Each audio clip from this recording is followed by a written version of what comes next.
If you're an app developer or you want to get involved in developing apps, I've got two awesome little tools you want to check out. We're having a look at Appsheet. We're also having a look at Bubble. We want to know what features they have and which one you should be using for your development.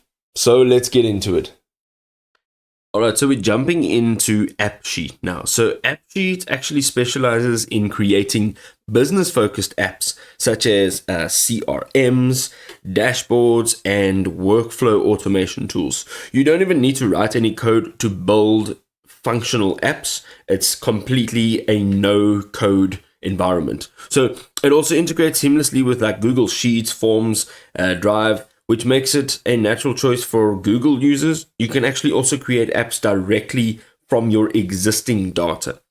Appsheet includes AI features like optical character recognition, as well as predictive models for smarter apps.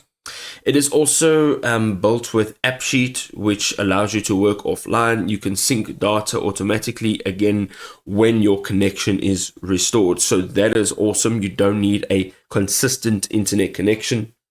And then the last thing is the Appsheet provides security, governance, as well as admin tools, making it suitable for large organizations, not just individuals or small businesses.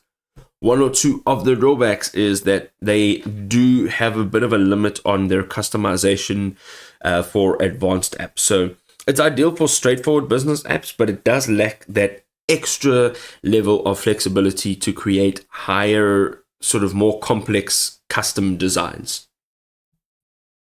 All right, so let us jump into Bubble now. So Bubble actually enables you to build fully functional web applications using its drag and drop interface, making it great for startups or entrepreneurs or anybody that really doesn't know how to build web applications the hard way, like myself. It also includes powerful database management tools offering more customization as well as control over your app's backend.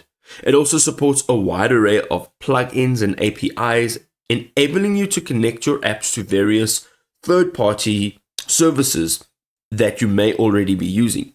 It also provides advanced tools for creating responsive designs that actually look great on any device.